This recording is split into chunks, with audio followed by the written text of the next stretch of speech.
अमीर क्या तो होया करे कोई, अमीर क्यों होता है कोई, कोई अमीरी की क्या डेफिनेशन है। और बहुत से लोगों ने इसका अलग अलग जवाब दिया, कमेंट आए खूब सारे। कोई बोला मनचाही चीज खरीदने के लिए, कोई बोला देश विदेश में घूमने के लिए, कोई बोला नई नई फैक्ट्री खोलने के लिए, कोई बोला प्रॉफिट कमाने के लिए, किसी ने कहा सत्ता का नियंत्रण करने के लिए, किसी ने कह दिया कि भाई जो चाहे वो काम करने के लिए। फिर मेरे सामने और सवाल आए कि भाई कोई अमीर हो जाए तो उसके बाद क्या करेगा। और वो एक ने बोला भाई अमीरी का मतलब क्या है, तो बोला अमीरी का मतलब है बहुत सारा पैसा। तो कितना पैसा, उसकी कोई डेफिनेशन नहीं। क्योंकि अगर आज के टाइम पे इस देश का या दुनिया का सबसे अमीर आदमी भी पैसा कमाने पे लगा हुआ है, सबसे अमीर आदमी को भी और पैसा चाहिए, तो कितना पैसा अमीरी की निशानी होएगा। क्योंकि अगर वो अमीर हो चुका है तो उसे और नहीं चाहिए, और अगर उसे और चाहिए तो मतलब गरीब है अभी, तो अमीर कौन। और ये सवाल अगर माँ बाप को पता चल जाए, क्योंकि हर माँ बाप ये चाहता है कि उसका बच्चा अमीर हो, फिर अमीरी की या पैसे की ताकत को एक्सप्लेन करने लगे, तो पैसे की ताकत के सामने जब मैंने देखा कि पैसा उस आदमी को क्या देता है, जो आदमी पैसे वाला हो जाता है, तो मैंने देखा कि पैसा उसको देता है पावर, निडरता। पैसा दे रहा है उसको फ्रीडम, आज़ादी, कहीं भी घूमने की या कुछ भी करने की। फिर नॉलेज इकट्ठा करने की सहूलतें और स्किल, वो जो चाहे सीख सकता है, जहां चाहे जा सकता है, जो चाहे खरीद सकता है, जो चाहे खा सकता है, और उसके पास किसी चीज का अभाव नहीं है, पैसा अगर है तो। और ये सब चीजें उसके पास हो जाएं तो क्या अमीर हो जाएगा। ये सब होने के बावजूद भी अमीर को कुछ और चाहिए। हरियाणा में एक 7,000 करोड़ का मालिक है, 11,000 करोड़ का मालिक है, वो इलेक्शन लड़ रहा है। मतलब अब उसे पैसे की भूख खत्म हो गई, लेकिन अब उसे पावर चाहिए। यानी वो पैसा उतनी पावर नहीं दिला रहा था जितनी पावर एमएलए के पास है, तो उसे एमएलए का चुनाव लड़ना है। लेकिन जो पहले से एमएलए हैं उनको मंत्री बनना है, तो एमएलए के पास कोई पावर नहीं है। और जो मंत्री है उनको मुख्यमंत्री या प्रधानमंत्री बनना है, और जो प्रधानमंत्री है उसे पता नहीं क्या बनना है, वो भी लोगों को कुचल रहा है, बेवकूफ बना रहा है, झूठ बोल रहा है।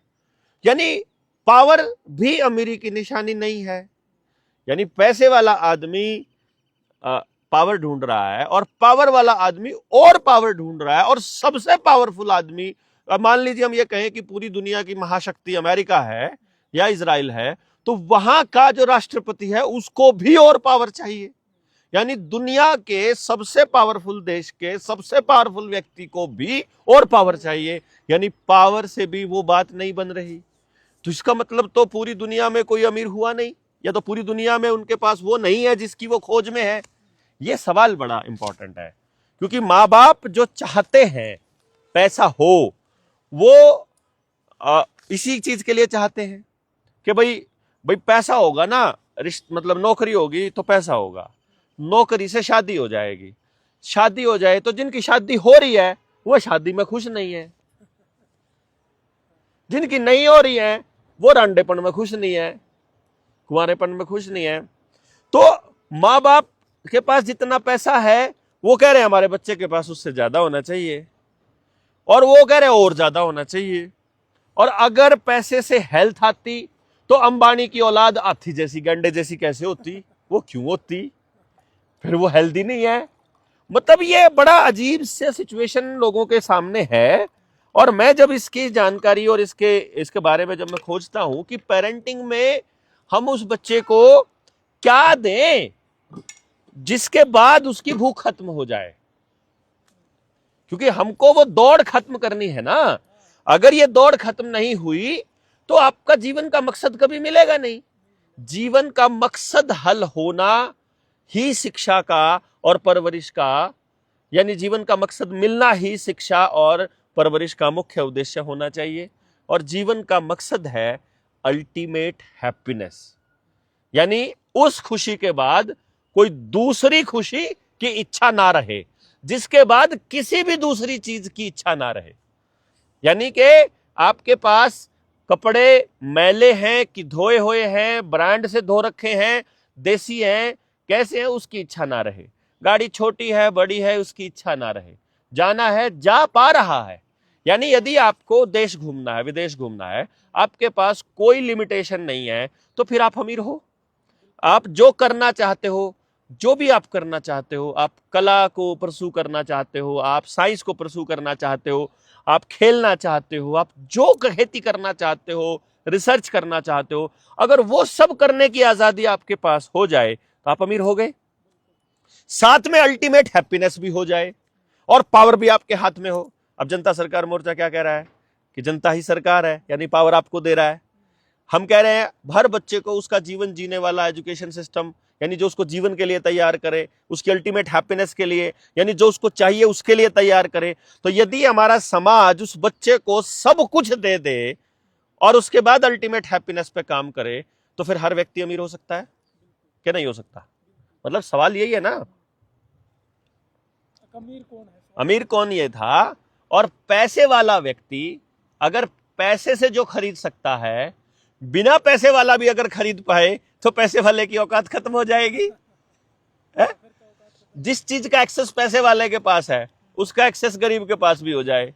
जिस चीज का एक्सेस, जो चीज पैसे वाला कर सकता है वो गरीब भी कर सकता है, जो शहर वाला कर सकता है वो गांव वाला भी कर सकता है, जो प्राइवेट स्कूल में पढ़ रहा है वो सरकारी वाला भी कर सकता है, जो अमेरिका का आदमी कर रहा है वो भारत का गरीब गांव का आदमी भी कर पाए। अगर वो कर पाए तो अमीर की अमीरी का टशन खत्म हो जाएगा। ये एक्चुअली जनता सरकार मोर्चा का मकसद है, वो टशन उनका खत्म कर देना, कि वो पावर भी हमारे पास और वो अबंडेंस भी हमारे पास, किसी चीज की कमी भी हमारे पास ना हो।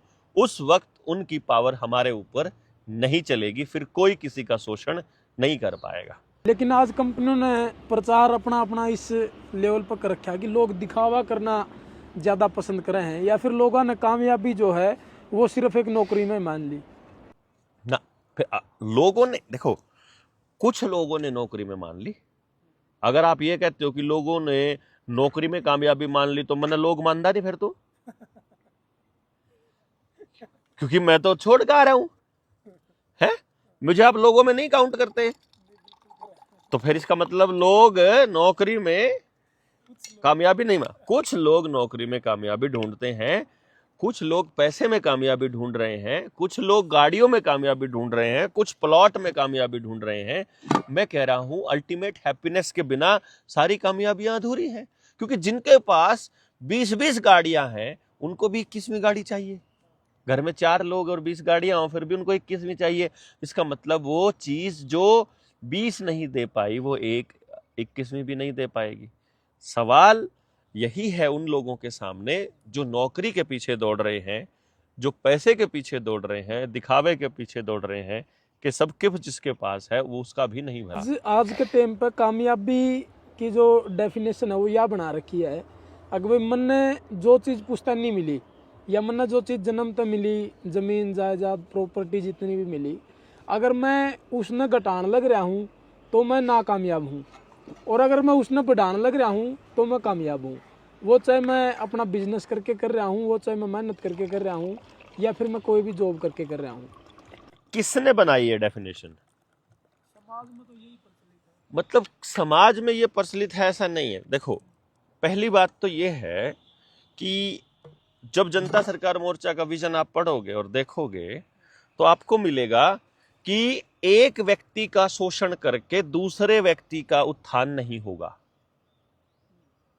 इसका मतलब यह हुआ, यदि किसी व्यक्ति के पास अपनी पुश्तैनी चीजों से ज्यादा चीजें होनी चाहिए, या पुश्तैनी जमीन या प्रॉपर्टी या पैसे से ज्यादा पैसा हो, उसकी यह शर्त है कि उसमें किसी और का कम नहीं होना चाहिए।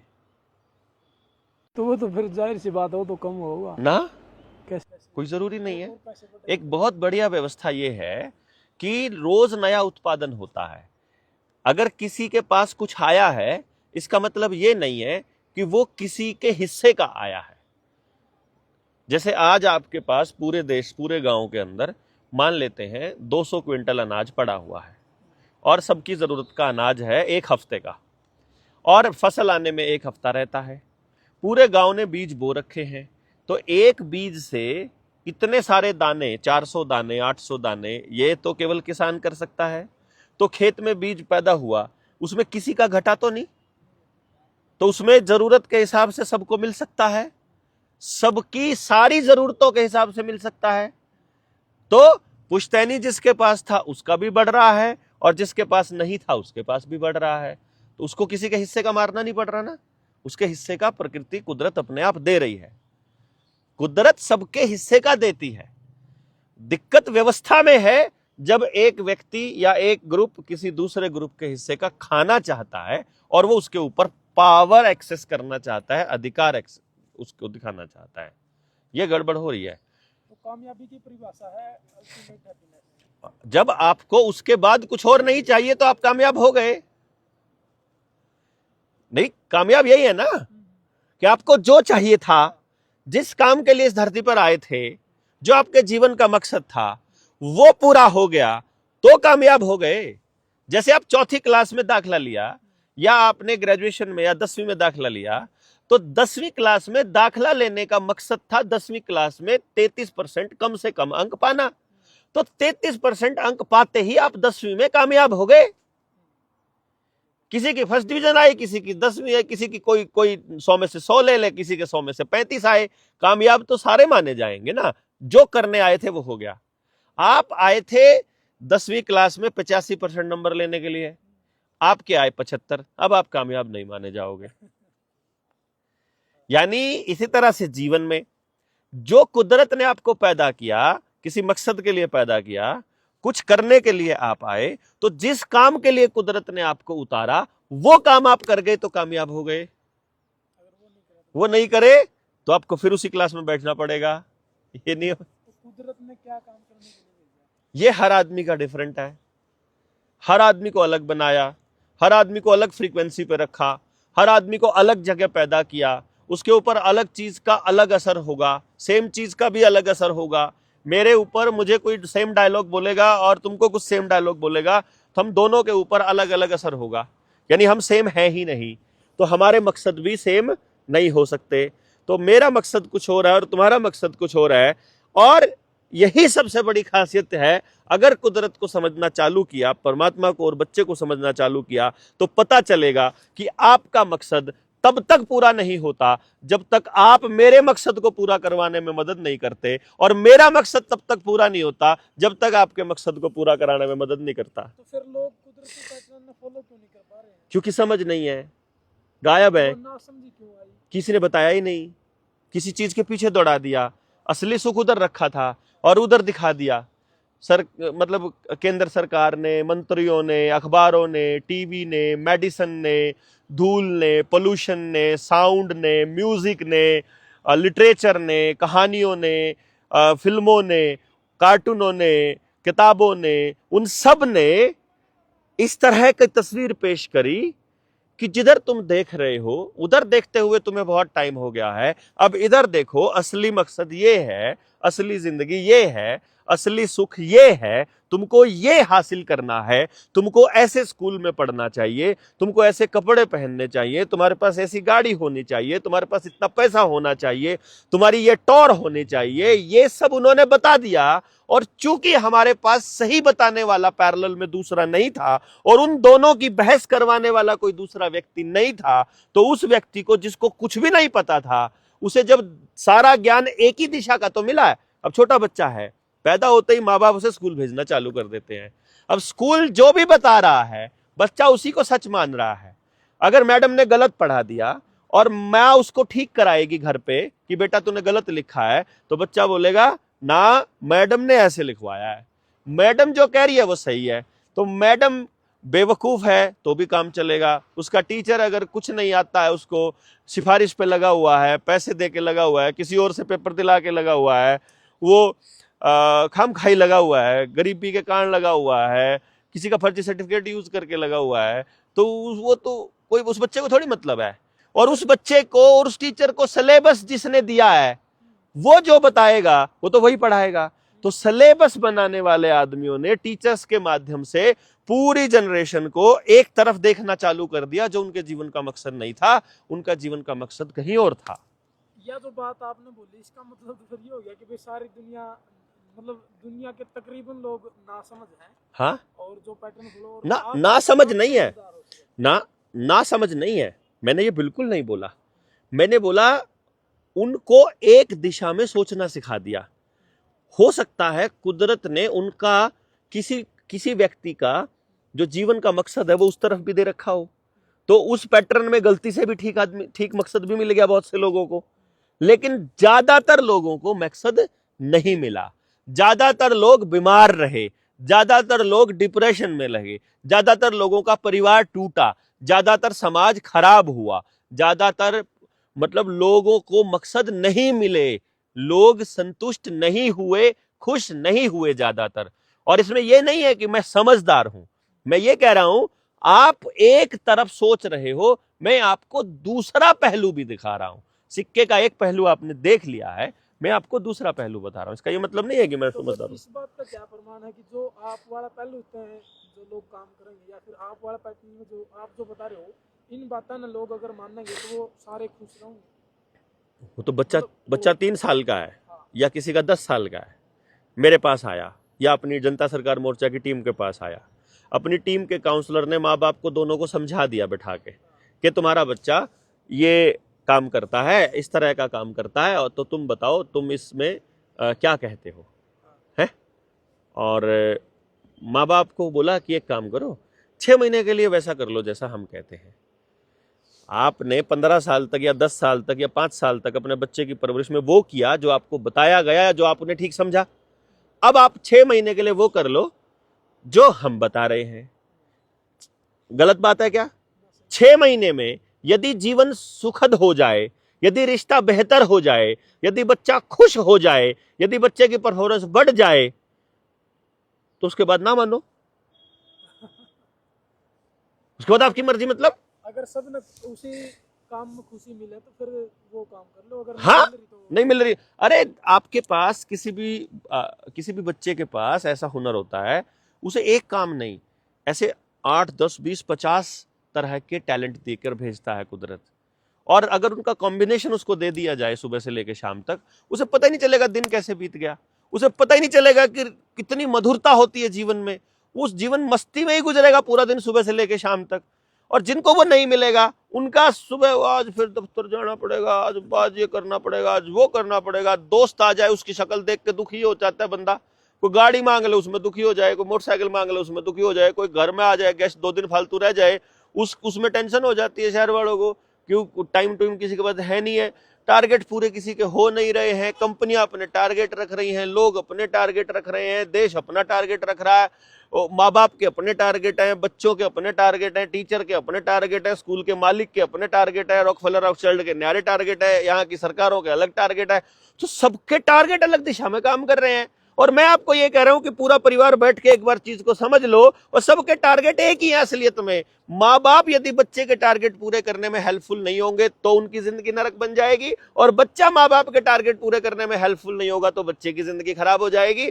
तो हम सारे नहीं करेंगे जब तक स्कूल का टीचर, माँ बाप, बच्चा, पड़ोसी सबके टारगेट एक दिशा में काम नहीं करेंगे, सबके लिए काम नहीं करेंगे, तब तक एक बेहतर समाज का निर्माण संभव नहीं। मैं ये कह रहा हूं इसके अंदर ये संभव है। तो 23 तारीख को इस आपके बच्चों को सबको सबसे अमीर बनाने की दिशा में काम करने के लिए प्लान कर रहे हैं। 23 मार्च 2026 तालकटोरा स्टेडियम दिल्ली, सुबह 10 बजे। ये मकसद ये है कि वो कौन सा पैटर्न है उस तक जाने की, उस तक ले जाने की हमको समझ आ गया है, मुझे मालूम पड़ गया है कि भाई ये इशू है, ये दिक्कत है, ये समाधान है। लोगों से बात करके देखते हैं उनका क्या विचार है। वो चाहते हैं क्या उनका बच्चा खुश रहे? वो चाहते हैं क्या उनके जीवन का मकसद मिल जाए? वो चाहते हैं क्या सबके पास सब कुछ हो? या तुम्हें चाहिए 10-20 लोग जिनको खुद सबसे ज्यादा पावर चाहिए, वही लोग हमारा विरोध करेंगे? जो सबका भला चाहते होंगे वो तो हमारा विरोध कर ही नहीं सकते भाई, क्योंकि हम तो उनको भी दे रहे हैं ना। सबके लिए सब कुछ हो, इस तरह की व्यवस्था जो कि कुदरत ने बना रखी है। ये हवा है जैसे, कुदरत ये नहीं देगी, आप मान लो क्रिमिनल हो या आप गलत सोच के व्यक्ति हो या तो कुदरत ये नहीं कहेगी कि इसके आसपास की हवा गायब कर दो, इसको नहीं मिलनी चाहिए। सूरज ये नहीं कहेगा कि मैं तुमको धूप नहीं दूंगा क्योंकि तुम ऐसे हो। तुम कैसे भी हो, तुम कहीं भी पैदा हुए हो, यदि तुम डायरेक्ट टच में हो तो तुमको वो मिलेगा। तुम अगर परमात्मा के ऊपर डिपेंडेंट हो, तुम उसके ऊपर अपने आप को उसके यहाँ सरेंडर कर देते हो, तो तुम्हें सब कुछ मिलेगा ही मिलेगा। तो इसीलिए ये इंपॉर्टेंट टास्क है कि हम ये देख पाए, ये समझ पाए कि सब के लिए सब कुछ अवेलेबल होना संभव है, यदि कुछ लोग सब चीजों पे कब्जा करने की नीयत ना रखते हो तो। और उसके लिए सबको समझना पड़ेगा, उनको भी जिनके पास कुछ नहीं है और उनको भी जो सब कुछ हासिल करना चाह रहे हैं, और इनके बीच के भी। और ये सब लोगों को एक जगह पर बुलाकर उनको ये बताना कि भाई तुमने पैसे बहुत कमा लिए, पावर बहुत कमा ली, तुम सत्ता में बैठ लिए, तुम्हारा नहीं भर रहा, मुझे मालूम है किससे भरेगा, मुझे पता है तुमको क्या चाहिए, तो आके एक बार बात कर लेते हैं ना, एक बार चर्चा कर लेते हैं ना, गांव गांव घर घर इस बात को ले जाते हैं ना कि सबको सब कुछ मिलेगा। बात करके देखो कैसे मिलेगा, उसका तरीका है, वो लंबी प्रोसेस है। जो लोग लंबे प्रोसेस से डर जाएंगे वो पीछे हट जाएंगे, जो इसमें समझ जाएंगे वो तर जाएंगे। ये तरीका है। तो 23 मार्च के लिए इनविटेशन है आप सभी का, आप लोग आइएगा। 23 मार्च 2026 तालकटोरा स्टेडियम, सुबह 10 बजे पेरेंटिंग एंड एजुकेशन के ऊपर चर्चा होगी। माँ बाप अगर परेशान हैं अपने बच्चों की कुछ आदतों से, टीवी बहुत देख रहे हैं, ज़िद्दी बहुत हो गए हैं, मोबाइल गेम की, टीवी गेम, उसकी वीडियो गेम की लत लगी हुई है, नशेड़ी हो गए हैं, मानते नहीं हैं और पढ़ते बिल्कुल नहीं हैं, पढ़ाई में कंसंट्रेशन भी नहीं है, याद भी नहीं रहता है, पेपर में भी परफॉर्मेंस नहीं आती है, करियर को लेकर भी चिंतित नहीं है, करियर को लेकर सीरियस भी नहीं है, और कार्टून्स बहुत देख रहे हैं, खाना भी ठीक से खाते नहीं हैं, हाजमा ठीक नहीं है, बीमार रहते हैं, घर का माहौल ख़राब रखता है, एंड सो ऑन। जितने भी समस्याएं हैं वहाँ हम लोग लंबे समय से इस पर काम कर रहे हैं, और जिस जिस माँ बाप ने समझ करके इस पर काम करना चालू किया है उन सबको फायदा हुआ है। इसलिए हमको पूरा यकीन है कि इस यात्रा को रोकना नहीं है, कंटिन्यूसली चलते जाना है। लोग आते रहेंगे, लाभ लेकर जाते रहेंगे, आते रहेंगे, लाभ लेकर जाते रहेंगे। इसी प्रोसेस को हम बढ़ाएंगे। तो आप सब लोग 23 मार्च को निमंत्रित हैं, तालकटोरा स्टेडियम पहुंचिएगा सभी दिल्ली में सुबह 10 बजे 23 मार्च 2026। जय हिंद, जय भारत, जय जोहार।